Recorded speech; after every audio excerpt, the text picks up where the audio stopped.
Well, hi everybody, welcome to part 3 of our series on this Harman Kardon PM665. I'm having a good time with this project. I really am enjoying it, and I have the boards back in, as you can see, and the things put back together. I just mention real quickly that I know I get a lot of questions. What capacitors did you use? I used the Nichicon KL series. That's these black ones right here that I'm pointing to, and the blue ones are the KT series, which is like this one down here. They're both 105C capacitors. KT series are just the standard audio grade capacitors by Nichicon. KL series are special low noise capacitors, and they're good to use in the audio path. The other alternative would be the FG, the fine gold series, which are also good caps. But I had all these, so that's what I'm going to use. Now, before we get into testing this, and I promised you we would test this at the beginning of part 3, we're going to have some schematic time. So, yep, you guys are going to have to put up with it. We're going to look at a schematic. Let me get it here on the bench. Now, the thing I want to focus on this schematic is going to be this protect circuit right here. I think it's interesting. You know me, I'm one of those people, I'm fascinated by different circuitry that I haven't seen before, and I want to learn how it works and try to reverse engineer and figure it out. And some service manuals will have a theory of operation, and of course we could cheat and read that, but this one doesn't even have one of those. So even if we wanted to read it, well, we would just have to figure it out. Hey, that's part of the fun. Now, a couple things I noticed right off the bat before we get into the details. If I zoom you in a little bit, we have these JFETs right here, but what I'm more concerned about is the way this circuit is wired.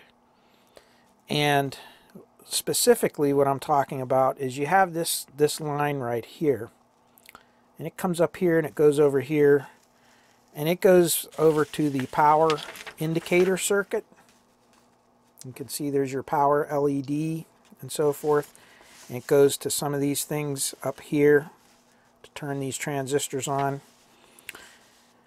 And if you follow the line, it doesn't make much sense. It comes down here, it ties into this point right here to drive this JFET, and it ties into this point to drive this JFET, then it ties into ground. It goes into the common point. So basically, this whole circuit is completely tied to ground all the time. Now, of course, that can't be right. So what it turns out is this piece of wire right here, that's a typographical error. That can't be there. That has to be a mistake. So we're going to eliminate that wire and pretend it's not there. And what I did to make it a little easier to read, I'll show you here. Or maybe I'll show you. Okay. Is I cut the portion out of the schematic that we're interested in and kind of made it bigger, enlarged it, and then I cropped out the part of the power on circuit and I pasted it into here and just kind of made our own little schematic so we can look at this. It's hard to get your mind wrapped around a circuit sometimes, the way that it's drawn. So sometimes you have to redraw or reconfigure it a little bit to make it more understandable to your mind. And I do this a lot. Sometimes, and you've seen me in other videos where I've redrawn a circuit. Like I think I did that on the Macintosh MC2100, for example. I think part of the circuit there. And I'm really interested in knowing how this protect circuit works. So this is why we're doing this. Now, the first thing you need to understand is what all this is all about. What is plus B minus? This is a little bit misleading the way they have it worded. If we go to the big schematic again, and we look right here, here's your two transformers. You have power transformer for channel A and power transformer for channel B. And you come out of the secondary of the transformer, center tap goes to ground on both of them. And then you go through a bridge rectifier, and you have your positive rail voltage and negative rail voltage. And your two filter capacitors, and then they go to ground right there. So that's easy enough to understand. But then you have this other one here called plus B and minus B. You see the little takeoffs right there? But if you look closely, this is not really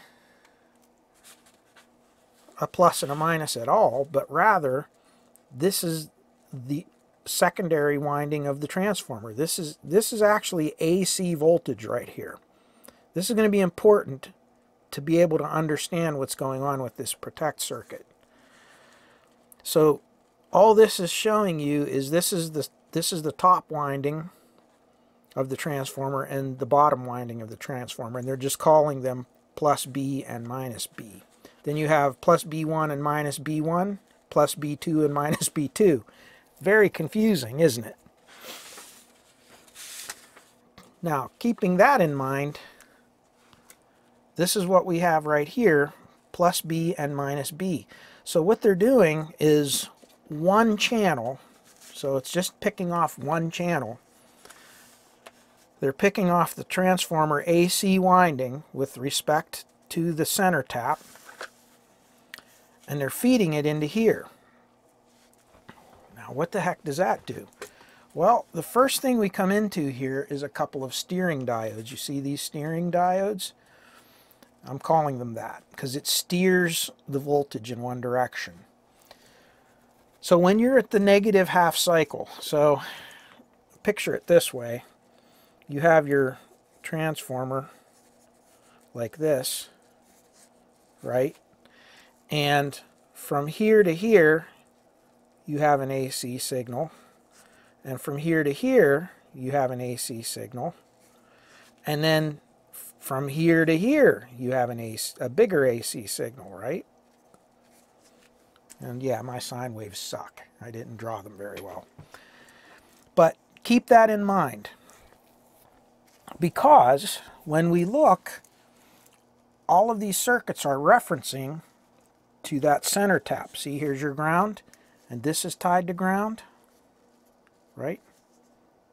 So what's happening is when this goes to the negative half cycle, right here, and it will go through here, or actually if we use conventional flow, it'll come from here, because this is positive tied to ground, through the diode, okay, and in negative bias. That negative voltage will come through here. It will charge this capacitor, which is 47 microfarads, and it'll then go through this little pi network and charge this capacitor, and then it gets clamped off at about 15 volts by this 15 volt Zener diode, so it can't exceed 15 volts, which will then be able to turn this transistor on. And that's the purpose of these diodes. Now on the other side, when this side goes through its negative half cycle, it also will allow the voltage, the negative voltage, through this diode, which is in that direction, and it likewise will charge this capacitor, and clamped off right here by this Zener diode, and it will create about a negative 4.7 volt signal right there. So what we're doing is we're charging these two circuits, and then after a little delay, we're turning these transistors on. Now, why are we doing that? That's a good question. Now, I'm not going to get into this part yet. This part comes later. When these turn on, that's going to turn this circuit on and up to the negative 4.7 volts. and it's going to gate these two JFETs. Now a JFET, okay, a JFET is what we refer to as a depletion mode device. What the heck is a depletion mode? Well, when this transistor is sitting here, in other words, there's no voltage active on the gate, you will have a low resistance or low impedance from source to drain. So essentially this will be conducting, it'll be turned on. So what that's going to do is that's going to take everything connected to it, and you see this big thick line, this is channel 1, this thin line is channel 2. You notice they go up and they go right into the input of the amplifier. Okay, see that? It goes directly into this input. And same thing here. So what you're doing is you're taking this input signal and you're shorting it to ground until these two little alternating currents charge up these transistors or these capacitors and allow these transistors to turn on. This one turns on and it goes over here and it tells the circuit that it's turning on, and that's what lights everything up right over here. And then this one, this lower one, activates these two JFETs, which will then, because they're depletion mode, these will then go to high resistance. So it will lift this voltage up and it'll allow the signal from your preamp down here to pass to the amplifier.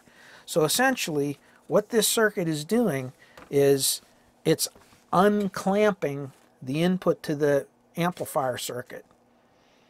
And when this thing turns off, then it clamps it back down. So anything that makes this voltage down here go away will make this JFET deactivate, which will cause it to go back to low resistance, and it will squelch the input signal back down to 0. Now remember I told you we were going to talk a little bit about this back here. This is connected to your negative B2 voltage. So this is your negative 53 volts.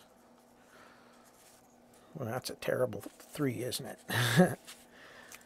So that's your negative 53 volts there. And normally it's going to be sitting at 53 volts right here. And you can see right there, it even says negative 53 volts. Let me zoom you a little bit in. Right there. And if you follow the line here on the base of this transistor, okay, and you follow it all the way up here, notice it connects to the collectors of these two PNP transistors. So that negative 53 volts is sitting up here. And if you notice, these two transistors, they're saying that the base and emitter junction each have 0 volts. So there is 0 volts across the base and emitter of this transistor and this transistor down here. Let me open that up a little further. And let's follow where these two lines go. So for this, and these are identical, one's left channel, one's right channel. If we follow this one over to here, these are your output transistors here. So you have your NPNs and your PNPs, and those are for your push-pull. This is what gives you your 100 watts right here. So you have these two running in parallel and these two running in parallel, and they're complementary pairs. And you have the emitter resistors right here, which are only 33 milliohms each. You can see them. And you see these little test points, TP11 and TP8. And you also have TP5 and TP4. So they're just measuring right at these emitter resistors. But TP9 and TP8, right here and here, I'm sorry, 9 and 8, not 11, 9 and 8, and they go to the base and emitter.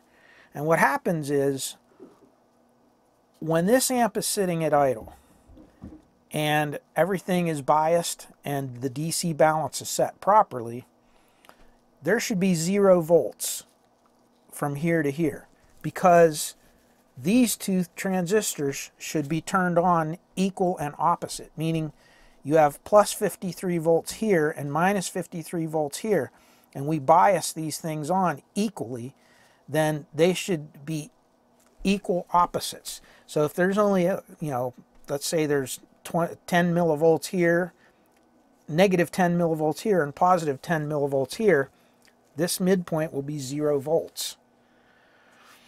And conversely, these 2 points would be 0 volts with respect to one another. And that's what they're saying here. Now when we start driving the amplifier, as we drive the amplifier, there will be a difference in voltage between these two spots. And as that difference of voltage changes, it will eventually turn this transistor on. The same thing down here, and notice they're tied together. And those signals will come through here, and they'll put a kind of a pulsating signal on this transistor here. Eventually, if it turns on for too long, it will gate this circuit right here, which will turn this transistor on, which will take this 4.7 volts here and run it to ground, which will shut this off, which will go through and eventually shut these off, which will make these go back down to low resistance, and that low resistance will basically short the input of the amplifier to ground.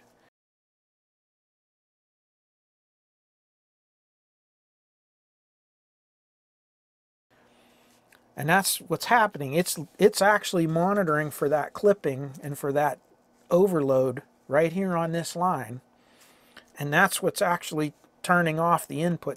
So if you overdrive this by too much, the way this circuit is biased, it will cause this thing to start to turn off, and it will start to clamp down this input signal going into your preamp. So how does this monitor our voltage or our output? Well, if you look again, let's go up here. These are both the same, so when I explain this, the same thing is going on with the other channel. They're tied in parallel, so either one of them will affect this. So as we start driving the amplifier, when it's sitting at idle, both sides are equal and opposite. I said that earlier. So the net difference between them is 0 volts. And you can see, as they're putting up here on this one, they're saying at idle, these are both 0 volts, both at the emitter and the base. Now, as the amplifier starts to run, remember, each half here handles a half cycle of your waveform. So if we put a sine wave, like a 1 kilohertz sound tone in there, in the positive half cycle, these transistors will begin to turn on more. This voltage over here will begin to go more positive down here. This one will stay at its bias voltage or turn off eventually and go down to 0 volts. And there will be a difference of, on this transistor, this side will be more positive than the base. So because on a PNP transistor, the emitter is higher than the base, current will begin to flow. As current flows, transistor turns on. As transistor turns on, that positive voltage here will be canceling out the negative, partially canceling out the negative voltage down here. And as long as it doesn't exceed a certain threshold, this transistor will stay off, but as soon as, or will stay on, but as soon as it raises enough, it'll turn this transistor off, which will turn all of this stuff will go on, and it will clamp these down. Now, what happens in the other half cycle. So in the negative half cycle, going down, right? In the negative half cycle, this has negative voltage on it. So what's going to happen is now they're both at 0. Now we start the negative half cycle. This begins to go more negative. And since this is more negative and this is more positive, because 0 is more positive than a negative voltage, current begins to flow again. So it doesn't matter. As current flows, the same thing happens here. This begins to turn on. This begins to affect the base of this transistor, which will affect everything else.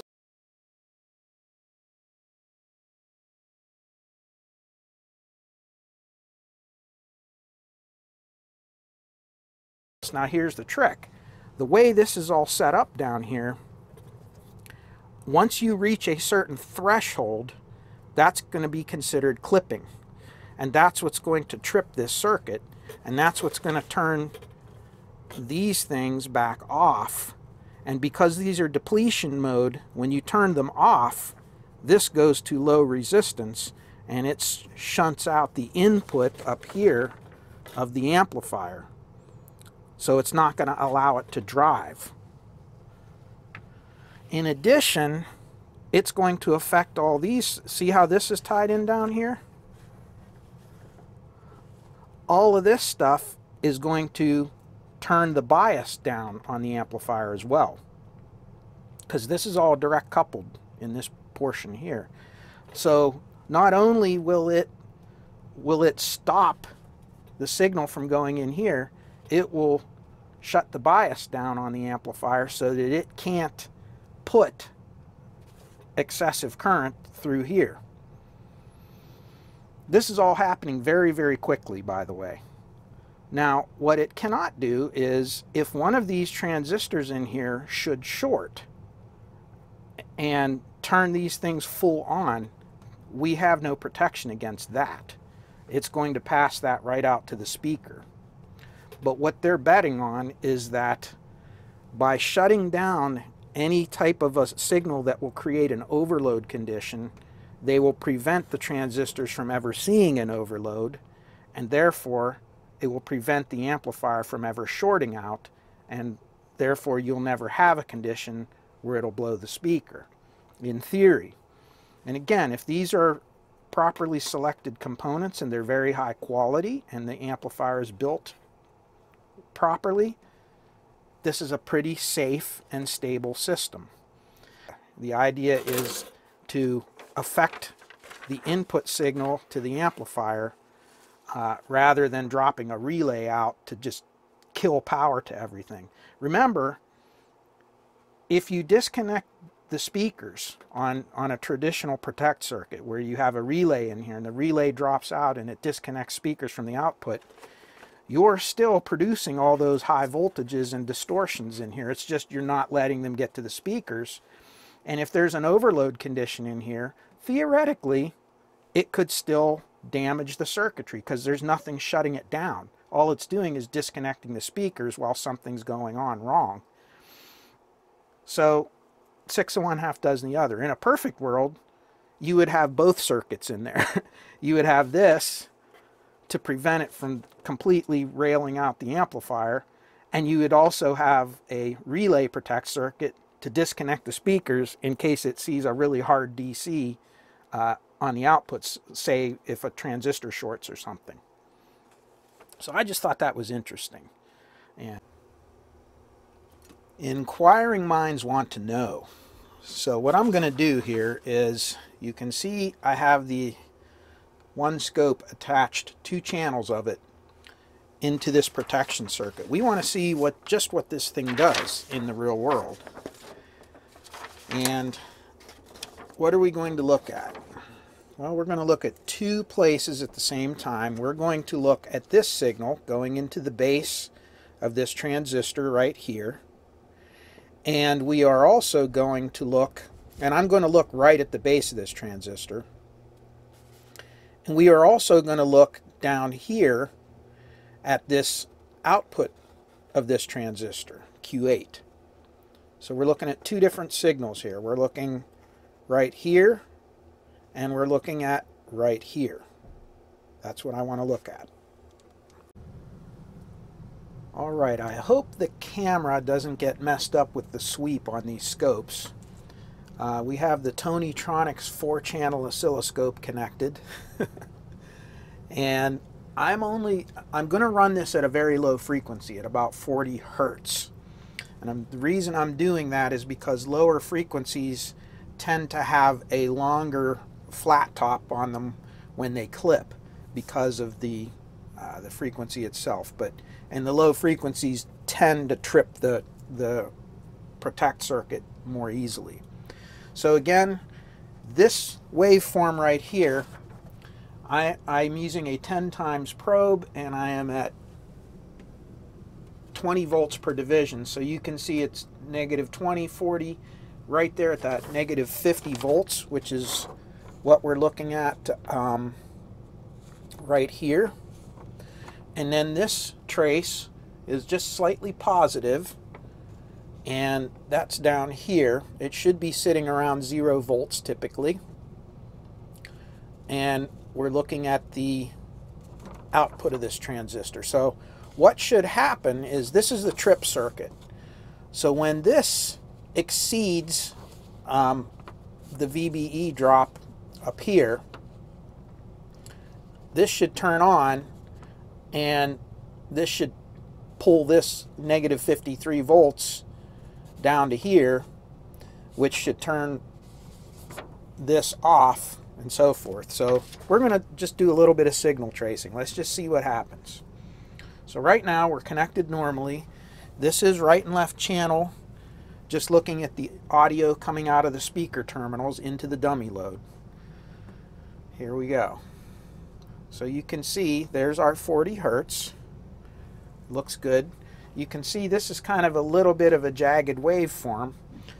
Again, it's being affected by these transistors turning on and off and so forth.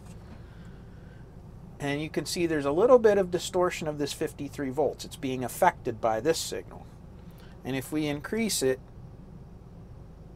you can see it goes totally into clipping. We're at 124 watts per channel, and it does not trip the circuit. So in other words, with an 8 ohm load on there, this amp can run, can rail out, and it won't hurt the amplifier. Now what we're going to do is something that, don't ever do this. I'm doing this so you don't have to. I'm going to take the speaker terminals of that channel that we're looking at right now, and I am going to short them together, just like that. And we're going to see what happens. And I don't know if the camera, I don't know what will happen here. We'll see. So if we turn up, you can see the one channel, and then boom, it trips. I'll do it one more time. And you can see we didn't get hardly any amplitude whatsoever in the good channel that's not shorted. So you can tell there's a relatively low amount of current. So let's do it again. It comes up. Boom. Did you see that? Let me put you in. I'll do it one more time so you can see it. I know you're cringing right now, but trust me, this shouldn't hurt this circuit. It's designed to handle something like this. That's the whole purpose of it. Okay, here we go. Now watch what happens. Did you see that big negative going pulse? That was this tripping. When it trips, you notice when this crosses this threshold, that's when it resets this whole circuit in here and makes this go through its reset process. So all of this goes back to the starting point. This gets turned off, so it's squelching everything to ground. It's turning off the bias. Then you're seeing the flashing circuit operate, and I'll show you that in a second. And then after the allotted time period from this timing circuit here, this little delay circuit, then it'll open everything back up. So, and I'll show you down here. We'll see if we can get it all in one little shot. Go down here. All right. Very tight on the camera, but hopefully you can see everything. There we go. Am I getting it all in there? Yeah. Okay. Those of you who are viewing this on your mobile device probably aren't going to see much, but I'm going to turn off the lights up here, and I'm going to move this light out of the way, and you should be able to see, let's see here, there we go, this light flash. Here we go, turning it up.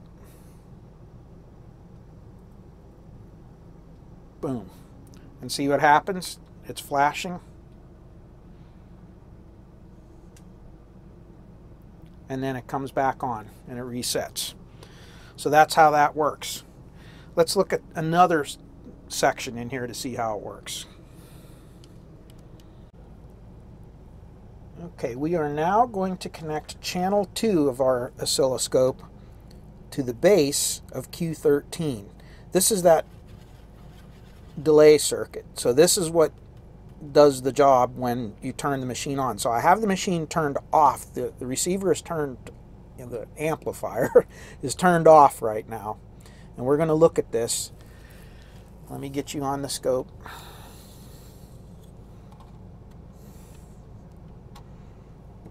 Okay. And let me see if I can get some focusing going on here.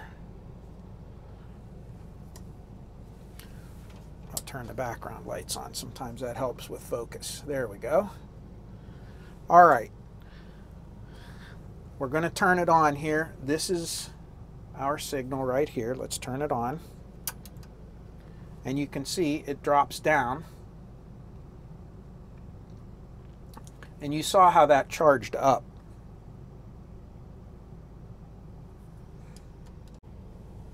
So that goes on very quickly. We turn it back off again. Okay, now amplifier is off, power is off. Now watch, I'll turn it back on. See how quickly? So it charges up right away. However, the flasher circuit is still running and the amplifier is still in protect, and now it's out of protect. So what that connects to, if we go over there and look at it, I'm going to just hold this there. Right here, this goes over to the indicator circuit, you can see. And it activates that. But it is not driven, you can see, it is not driving this circuit up here, which is the actual unclamping circuit. So now, let's go see what happens in this area. All right, we're now going to look right here, which is the base of Q1, and this is the signal that resets the whole thing. So when an overload, an overcurrent situation is sensed at this line, this transistor, which is currently turned off because it's at 0 volts, and it's the same voltage here, will gate on. When this turns on, then this signal here, which is 0 volts, is going to go, I believe it is going to go negative, which is going to gate this on, which is going to take this to ground, which is going to turn this off. And what we should see is that this negative 4.7 volts should disappear, which will reset all of this. The curious thing is, let's see what happens. Is it going to turn off permanently during the entire reset cycle, or is it just going to be a pulse? Let's check and see. Okay, the amplifier is on, the channel is shorted, and we have the probe on that point. Okay, we're on the scope now, and you can see it's idling at that negative 4.7 volts. So I have the probe, I think the probe is at times 10. So this is 1 volt per division. So you have 1, 2, 3, 4, 5, little, about negative 5.7 volts or so. Something like that. All right, and the schematic's saying negative 4.7, but I think we're close, though. It's good. I think it'll work. All right, we have the trigger set, and what's going to happen is I have this trigger threshold. It's set to trigger on the rising slope. So looking at the scope here, you can see the slope rising. That means it's going to trigger when it sees something rise past this threshold that I set here with my trigger. I'm just little scope 101 stuff here.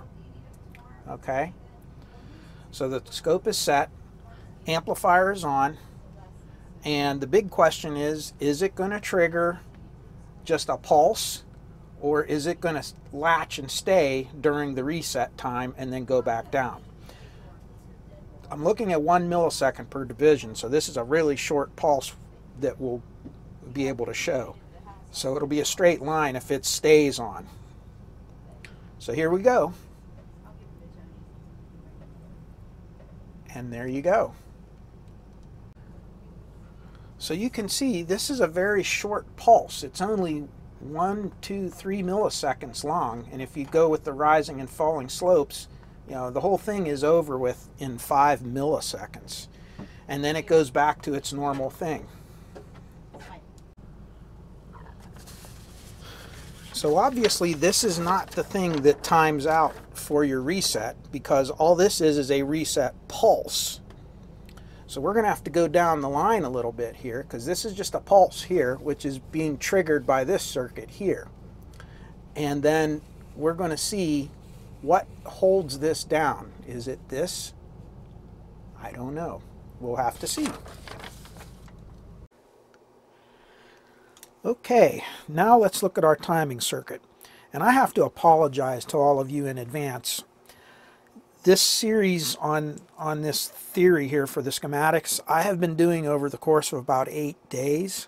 And sometimes I forget where I left off and where I'm picking up. So hopefully when I stitch this all together during editing, I'll get some flow to it that makes sense. So anyway, let's continue.